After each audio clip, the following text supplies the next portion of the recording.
नमस्कार, मैं अनिल कुमार। आप सबों को अनअकैडमी लर्निंग ऐप पे वेलकम है आप सबों का।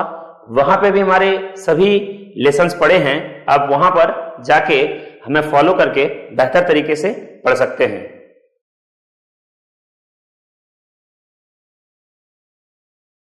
प्यारे बच्चों, एकेएसआई स्टडी में आप लोग का स्वागत है। मैं आरएम जावेद प्रयागराज से। आज हम लोग जो है संविधान के जो है फायर सॉल्यूशन पढ़ेंगे।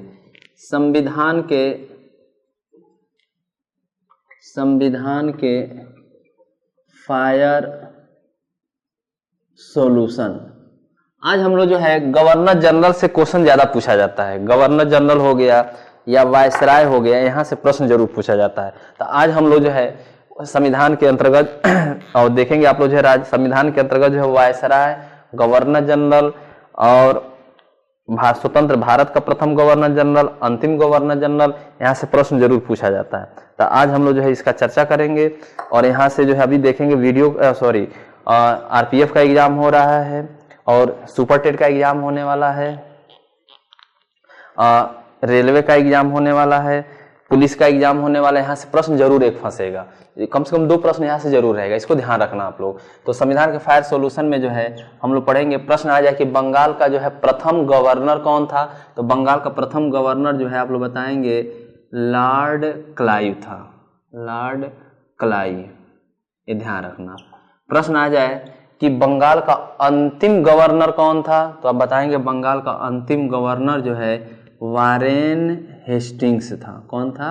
वारेन हेस्टिंग्स था।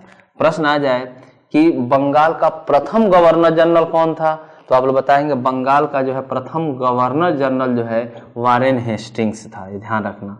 प्रश्न आप लोग से एग्जाम में पूछ दे कि भारत का जो है प्रथम गवर्नर जनरल कौन था। भारत का प्रथम गवर्नर जनरल, तो भारत का प्रथम गवर्नर जनरल आप लोग बताएंगे लॉर्ड विलियम बेंटिक था। ये ध्यान रखना आप लोग। प्रश्न आ जाए कि बंगाल का अंतिम गवर्नर कौन था। बंगाल का पूछ रहा है, ठीक है। बंगाल का अंतिम गवर्नर, तो आप लोग जो है प्रश्न आ जाए कि बंगाल का अंतिम गवर्नर जनरल, ठीक है। तो आप लोग बताएंगे बंगाल का अंतिम गवर्नर जनरल जो है लॉर्ड विलियम बेंटिक था। प्रश्न आ जाए कि भारत का अंतिम गवर्नर जनरल कौन था। एक क्वेश्चन है भारत का, ध्यान रखना। भारत का जो है अंतिम गवर्नर जनरल जो है आप लोग बताएंगे लॉर्ड कैनिंग है। कौन है? कैनिंग। लॉर्ड कैनिंग जो है 1857 का जो स्वतंत्रता संग्राम हुआ था, तो उस समय भारत का जो है वायसराय कौन था? Lord Canning. तो प्रश्न आ जाए भारत का अंतिम जो है गवर्नर जनरल कौन था, तो लॉर्ड कैनिंग था। प्रश्न आ जाए कि भारत का जो है प्रथम वायसराय कौन था, तो भारत का प्रथम वायसराय जो है आप लोग बताएंगे लॉर्ड कैनिंग। ध्यान रखना, भारत का जो है प्रथम जो है वायसराय जो है लॉर्ड कैनिंग को ही माना जाता है। प्रश्न आ जाए कि भारत का अंतिम वायसराय कौन था, तो भारत का देखेंगे आप लोग जो है अंतिम वायसराय जो है लॉर्ड माउंट बेटन था। भारत का अंतिम वायसराय जो है लॉर्ड माउंट बेटन था। प्रश्न आ जाए कि स्वतंत्र भारत का प्रथम गवर्नर जनरल ब्रिटिश कौन था, मतलब स्वतंत्र भारत का प्रथम ब्रिटिश गवर्नर जनरल कौन था, तो स्वतंत्र भारत का प्रथम ब्रिटिश गवर्नर जनरल जो है आप लॉर्ड माउंट बेटन बताएंगे। प्रश्न आ जाए कि स्वतंत्र भारत का अंतिम ब्रिटिश गवर्नर जनरल कौन था, तो आप लोग बताएंगे जो है लॉर्ड माउंट बेटन था। प्रश्न आ जाए कि स्वतंत्र भारत का प्रथम भारतीय गवर्नर जनरल कौन था, तो आप लोग बताएंगे सी राजगोपालाचारी। क्या बताएंगे? सी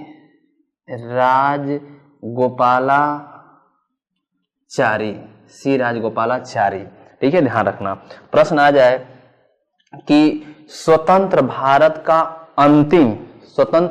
का जो है अंतिम भारतीय गवर्नर जनरल कौन था? तो स्वतंत्र भारत का जो है अंतिम भारतीय गवर्नर जनरल जो है आप लोग बताएंगे सी राजगोपालाचारी। ये 12 प्रश्न यहाँ से बनते हैं, यहाँ से जो है जरूर क्वेश्चन पूछा जाता है। थोड़ा सा रिवाइज कर दें तो बंगाल का जो है प्रथम गवर्नर कौन था? लॉर्ड क्लाइव था। पूछ दे कि जो बंगाल का अंतिम जो है गवर्नर कौन था? तो वारेन हेस्टिंग्स था। प्रश्न आ जाए कि बंगाल का जो है प्रथम गवर्नर जनरल कौन था? तो वारेन हेस्टिंग्स था। प्रश्न आ जाए कि बंगाल का जो है अंतिम गवर्नर जनरल कौन था? तो बताएंगे लॉर्ड विलियम बेंटिक था। प्रश्न आ जाए कि भारत का प्रथम गवर्नर जनरल कौन था? तो लॉर्ड विलियम बेंटिक था। प्रश्न आ जाए कि भारत का अंतिम जो है गवर्नर जनरल कौन था? तो लॉर्ड कैनिंग था। प्रश्न आ जाए भारत का जो है प्रथम वायसराय कौन था? तो लॉर्ड कैनिंग ही बताएंगे। प्रश्न आ जाए कि भारत का अंतिम वायसराय कौन था? तो लॉर्ड माउंटबेटन बताएंगे। प्रश्न आ जाए कि स्वतंत्र भारत का ब्रिटिश गवर्नर जनरल कौन था प्रथम? तो लॉर्ड माउंटबेटन था। प्रश्न आ जाए स्वतंत्र भारत का जो है अंतिम ब्रिटिश गवर्नर जनरल कौन था? तो आप लॉर्ड माउंटबेटन बताएंगे। प्रश्न आएगा स्वतंत्र भारत का जो है प्रथम भारतीय गवर्नर जनरल कौन था? तो स्वतंत्र भारत का प्रथम भारतीय गवर्नर जनरल सी राजगोपालाचारी है। प्रश्न आ जाए स्वतंत्र भारत का जो है अंतिम भारतीय गवर्नर जनरल कौन है? तो सी राजगोपालाचारी बताएंगे। तो यहाँ से प्रश्न जरूर पूछा जाता है। प्रश्न आ जाए कि विश्व में जो है सबसे पहले जो है लोकपाल कानून जो है कहाँ लागू किया गया? लोकपाल कानून, ठीक है, इसको ओम्बड्समैन कहा जाता है। ओम्बड्समैन। तो देखेंगे जो है सबसे पहले लोकपाल कानून लागू करने वाला देश कौन है? तो आप लोग बताएंगे जो है स्वीडन है। कौन है? स्वीडन। देखो ओम्बड्समैन ड आ रहा है, स्वीडन में भी ड आ रहा है, तो ऑप्शन जो है ट्रिक लगा देना। तो इस तरह देखेंगे लोकपाल कानून को लागू करने वाला जो है स्वीडन है। देखेंगे जो है केंद्र में जो भ्रष्टाचार होता है उसकी जांच पड़ताल, भ्रष्टाचार की जांच करता है लोकपाल करता है, और राज्यों में जो है भ्रष्टाचार होता है उसकी जांच पड़ताल जो है लोकायुक्त करता है। तो देखेंगे आप लोग जो है भारत में सबसे पहले प्रश्न आ जाए कि भारत में सबसे पहले जो है लोकपाल ओम्बड्समैन लोकपाल कानून की मांग जो है किस व्यक्ति के द्वारा किया गया? तो आप बताएंगे लक्ष्मीमल सिंघवी के द्वारा किया गया था। लक्ष्मीमल सिंघवी के द्वारा किया गया था। सिंघवी। और किस सन में किया गया था? 1956 में इन्होंने मांग किया कि भारत में जो है राजनीति और प्रशासन में भ्रष्टाचार हो चुका है, इसलिए भारत में भी एक लोकपाल कानून बनना चाहिए। तो देखेंगे राजनीति और प्रशासन में जब भ्रष्टाचार हो जाता है तो उसी को समाप्त करने के लिए जांच पड़ताल के लिए जो है लोकपाल कानून बनाया जाता है। और राज्यों में राजनीति और प्रशासन में भ्रष्टाचार होता है तो लोकायुक्त का गठन किया जाता है। तो देखेंगे सबसे पहले भारत में जो है उड़ीसा ने जो है लोकायुक्त अधिनियम लाया था, लेकिन सबसे पहले लोकायुक्त अधिनियम पारित करने वाला राज्य जो है महाराष्ट्र है। और उत्तर प्रदेश में देखेंगे लोकायुक्त अधिनियम 1975 बनाया गया है। ये ध्यान रखना आप लोग, यहाँ से प्रश्न आता है। उसके बाद देखेंगे आप लोग जो है प्रश्न आ जाए कि अध्यक्षात्मक शासन प्रणाली के जनक किस देश को माना जाता है? तो अध्यक्षात्मक शासन प्रणाली को जनक जो है अमेरिका को माना जाता है। किसको माना जाता है? अमेरिका को माना जाता है, ध्यान रखना आप लोग। तो अध्यक्षात्मक शासन प्रणाली प्रेसिडेंटियल रूल्स के जनक जो है अमेरिका को माना जाता है। प्रश्न आ जाए कि विश्व में लोकपाल कानून को जो है स्वीडन ने लागू किया, तो किस सन में लागू किया? तो लोकपाल कानून स्वीडन ने जो है 1809 में लागू किया गया। ये मोस्ट इंपॉर्टेंट है, बार बार प्रश्न आता है कि लोकपाल कानून, विश्व में लोकपाल कानून जो है किसने सबसे पहले लागू किया? स्वीडन ने लागू किया। अब प्रश्न आ जाए कि स्वीडन ने लोकपाल कानून किस सन में लागू किया? तो 1809 में लागू किया गया। ये मोस्ट इंपॉर्टेंट है, यहाँ से प्रश्न पूछा जाता है। उसके बाद देखेंगे आप लोग जो प्रश्न आ जाए कि उत्तर भारत में जो है लोकपाल कानून का जो है ठीक है सिफारिश किस कमेटी ने किया था? तो प्रथम प्रशासनिक सुधार जो बनाया गया था उसी ने भी मांग किया था। उसने भी अपने रिपोर्ट में कहा कि भारत में भी जो है एक लोकपाल और राज्यों में लोकायुक्त होना चाहिए। तो प्रथम प्रशासनिक सुधार आयोग ने, प्रथम प्रशासनिक सुधार आयोग। प्रश्न आ जाए कि अभी हाल ही में जो है भारत सरकार जो है लोकायुक्त कानून का निर्माण किया गया है, किस सन में किया गया है? तो आप देखेंगे अभी हाल ही में जो है केंद्र में भ्रष्टाचार को समाप्त करने के लिए, राज्यों में भ्रष्टाचार को समाप्त करने के लिए 2013 में जो है लोकायुक्त कानून का निर्माण किया गया है। ध्यान रखना आप लोग, 2013 में, ये ध्यान रखना। और प्रश्न आ जाए कि लोकपाल लोकायुक्त संवैधानिक संस्था है कि गैर संवैधानिक संस्था है। अभी केंद्र में लोकपाल की जो है नियुक्ति नहीं किया गया है, ये ध्यान रखना आप लोग, ठीक है। केंद्र में लोकपाल की नियुक्ति नहीं हुआ है, राज्यों में अधिकतर राज्यों में लोकायुक्त की नियुक्ति किया गया है। तो लोकपाल लोकायुक्त जो संस्था है यह गैर संवैधानिक संस्था है। क्या बताएंगे आप लोग? गैर संवैधानिक संस्था है, ध्यान रखना आप लोग, जो है एग्जाम में पूछा जाता है, एक गैर संवैधानिक संस्था कहलाएगा। प्रश्न आ जाए कि उत्तर प्रदेश में जो है लोकायुक्त का कार्यकाल कितना होता है, तो उत्तर प्रदेश में जो है लोकायुक्त का कार्यकाल जो है 8 वर्ष होता है। कितना होता है? 8 वर्ष। पहले 6 वर्ष था, लेकिन 2012 में देखेंगे जो है उत्तर प्रदेश के विधानसभा विधान परिषद ने जो है इसका कार्यकाल जो है 8 वर्ष बढ़ा दिया, 6 से जो है 8 वर्ष कर दिया। तो पूछ दे कि उत्तर प्रदेश में जो है लोकायुक्त का कार्यकाल कितना होता है, तो आप बताएंगे 8 वर्ष होता है। प्रश्न आ जाए कि संसदीय शासन प्रणाली के जनक किस देश को माना जाता है, तो संसदीय शासन प्रणाली के जनक जो है आप लोग बताएंगे ब्रिटेन को माना जाता है। प्रश्न आ जाए कि दोहरी कार्यपालिका पाई जाती है। दोहरी कार्यपालिका मतलब एक वास्तविक कार्यपालिका होता है, एक नाम मात्र कार्यपालिका होता है। तो दोहरी कार्यपालिका किस में पाई जाती है? संसदीय शासन प्रणाली में कि अध्यक्षात्मक शासन प्रणाली में? तो आप लोग बताएंगे जो है दोहरी कार्यपालिका जो है, ठीक है, संसदीय शासन प्रणाली में पाई जाती है। कहाँ पाई जाती है? संसदीय शासन प्रणाली में पाई जाती है, ध्यान रखना आप लोग। प्रश्न आ जाए कि उपराष्ट्रपति के निर्वाचन का उल्लेख संविधान के किस अनुच्छेद में किया गया है? प्रश्न आ जाए उपराष्ट्रपति के निर्वाचन का उल्लेख जो है किस अनुच्छेद में किया गया है? Question number 23। तो उपराष्ट्रपति के निर्वाचन का उल्लेख जो है अनुच्छेद 66 में किया गया। 66 मतलब छांटना, किसी को उपराष्ट्रपति छांट लो, ठीक है, छांटना से 66 हो जाएगा। तो इस लॉजिक से आप लोग याद कर सकते हैं। तो इस तरह देखेंगे उपराष्ट्रपति का जो है निर्वाचन का उल्लेख जो है अनुच्छेद 66 में किया गया है। प्रश्न आ जाए कि किस शासन प्रणाली में विधायिका और कार्यपालिका एक दूसरे से जुड़े होते हैं? संसदीय शासन प्रणाली में, कि अध्यक्षात्मक शासन प्रणाली में, कि संघात्मक शासन प्रणाली में, कि एकात्मक शासन प्रणाली में? तो देखेंगे विधायिका और कार्यपालिका किस शासन प्रणाली में जो है संयुक्त होते हैं, जुड़े होते हैं? तो आप लोग बताएंगे विधायिका और कार्यपालिका जो है संसदीय शासन प्रणाली में विधायिका और कार्यपालिका एक दूसरे से जुड़े होते हैं। प्रश्न आ जाए कि किस शासन प्रणाली में विधायिका, कार्यपालिका, न्यायपालिका तीनों जो है तीनों के मध्य सख्त पृथक्करण का सिद्धांत पाया जाता है? तो विधायिका, कार्यपालिका, न्यायपालिका तीनों के मध्य सख्त पृथक्करण का सिद्धांत जो है किस शासन प्रणाली में पाया जाता है? तो प्रश्न आ जाएगा संसदीय शासन प्रणाली, अध्यक्षात्मक शासन प्रणाली, एकात्मक शासन प्रणाली, कि संघात्मक शासन प्रणाली? तो आप लोग बताएंगे विधायिका, कार्यपालिका, न्यायपालिका तीनों सेपरेट होते हैं, तीनों के बीच जो है सेपरेशन ऑफ पावर पाया जाता है। तो आप लोग बताएंगे अध्यक्षात्मक शासन प्रणाली में, ये ध्यान रखना। प्रश्न आ जाए कि किस शासन प्रणाली को निश्चित शासन प्रणाली कहा जाता है? संसदीय शासन प्रणाली को, कि अध्यक्षात्मक शासन प्रणाली को, कि एकात्मक शासन प्रणाली को, कि संघात्मक शासन प्रणाली को? तो किस शासन प्रणाली को निश्चित शासन प्रणाली कहा जाता है? तो आप लोग बताएंगे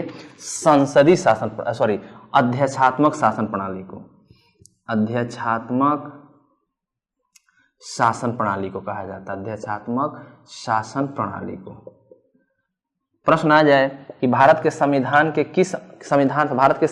किस भाग में राष्ट्रीय आपातकाल का उल्लेख किया गया है? तो भारत का संविधान पढ़ेंगे आप लोग तो भाग 18 में जो है अ से 18 अ से आपात, राष्ट्रीय आपातकाल का उल्लेख किया गया है। प्रश्न बार बार पूछा जाता है। प्रश्न आता है कि भारत के किस संविधान के किस भाग में पंचायती राज व्यवस्था का उल्लेख किया गया है? तो आप बताएंगे भाग 9 में जो है पंचायती राज व्यवस्था का उल्लेख किया गया है। प्रश्न ये भी पूछा जाता है कि संविधान में राजभाषा का उल्लेख जो है संविधान के किस भाग में किया गया है?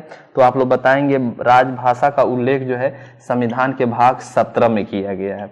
प्रश्न आ जाए कि भारत में निर्वाचन आयोग का उल्लेख संविधान के किस भाग में किया गया है? तो निर्वाचन आयोग का उल्लेख जो है भाग 15 में किया गया है। प्रश्न आ जाए कि यूपीएससी राज्य लोक सेवा आयोग का उल्लेख संविधान के किस भाग में किया गया है? तो आप लोग बताएंगे भाग 14 में किया गया है।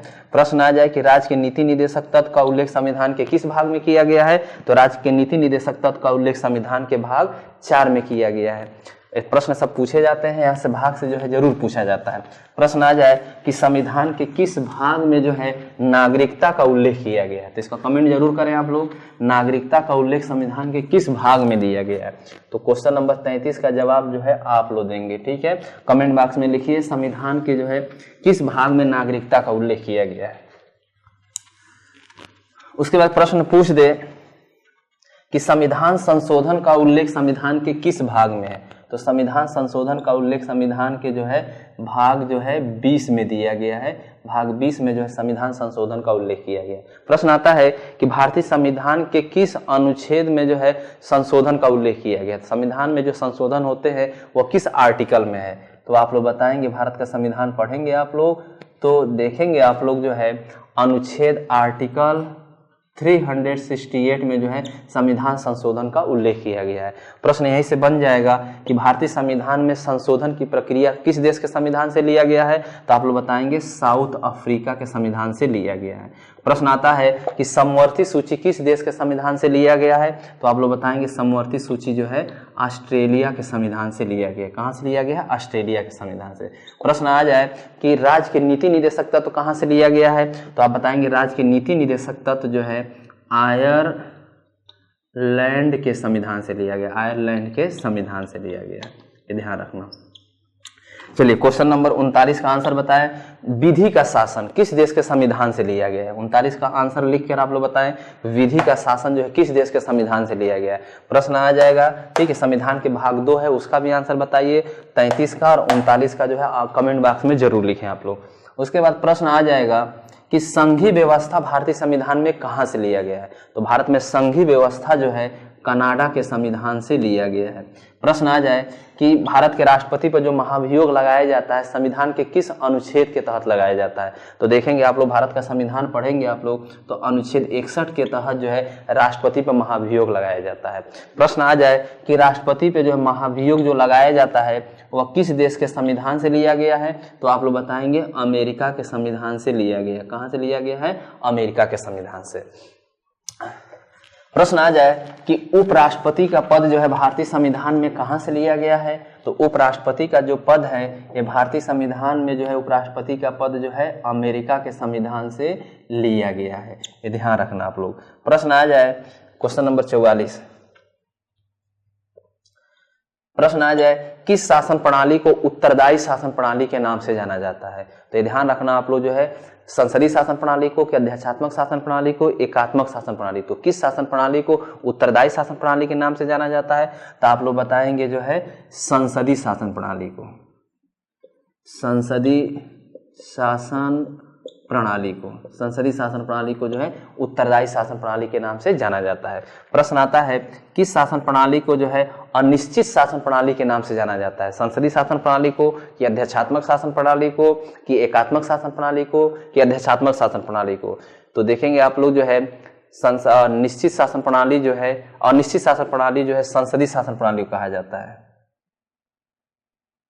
संसदीय शासन प्रणाली, निश्चित शासन प्रणाली, निश्चित शासन प्रणाली पूछ देगा किस शासन प्रणाली को निश्चित शासन प्रणाली कहा जाता है? तो आप बताएंगे अध्यक्षात्मक शासन प्रणाली को, अध्यक्षात्मक शासन प्रणाली को, ध्यान रखना। प्रश्न आ जाए कि केंद्र राज्य का संबंध संविधान के किस भाग में दिया गया? केंद्र राज्य का संबंध जो है संविधान के किस भाग में दिया गया है? तो केंद्र राज्य का संबंध जो है भारत का संविधान पढ़ेंगे तो भाग 11 में जो है केंद्र राज्य के संबंध के बारे में उल्लेख किया गया है। ये प्रश्न जो है बार बार पूछा जाता है। और उसके बाद देखेंगे प्रश्न आ जाए कि भारत में जो है संविधानाध्यक्ष, राष्ट्राध्यक्ष, राज्याध्यक्ष किसे कहा जाता है? प्रधानमंत्री को कहा जाता है कि राष्ट्रपति को कहा जाता है? तो संविधानाध्यक्ष, राष्ट्राध्यक्ष और राज्याध्यक्ष जो है, ठीक है, आप लोग बताएंगे राष्ट्रपति को कहा जाता है, राष्ट्रपति को। प्रश्न आ जाए कि राष्ट्रपति का उल्लेख भारतीय संविधान के किस अनुच्छेद में किया गया है, तो आप लोग बताएंगे भारत का संविधान पढ़ेंगे तो अनुच्छेद 52 में कहा गया कि भारत का एक राष्ट्रपति होगा। प्रश्न आ जाए कि एकल नागरिकता का प्रावधान भारतीय संविधान में कहां से लिया गया है, तो एकल नागरिकता का प्रावधान भारतीय संविधान में आप लोग बताएंगे ब्रिटेन के संविधान से लिया गया है। प्रश्न आ जाए कि उपराष्ट्रपति राज्यसभा का पदेन सभापति होता है और राज्यसभा के कार्यों को संचालित करता है संविधान के किस अनुच्छेद में है, तो आप लोग बताएंगे भारत का संविधान पढ़ेंगे तो अनुच्छेद 64 में कहा गया है कि उपराष्ट्रपति जो है राज्यसभा का पदेन सभापति होता है। तो इस तरह देखेंगे फायर सॉल्यूशन था और कम समय में जो है 50 क्वेश्चन को हम लोग रिवीजन कर दिए हैं। वास्तव में इस क्वेश्चन को आप लोग बार बार एक बार देख लेंगे, सुन लेंगे और अब जो भी एग्जाम आने वाले आपके भविष्य में है वहां से प्रश्न जरूर फंसेगा। तो आप लोग ये वीडियो कैसा लगा, ठीक है, जरूर कमेंट करिएगा। बाय, नमस्कार।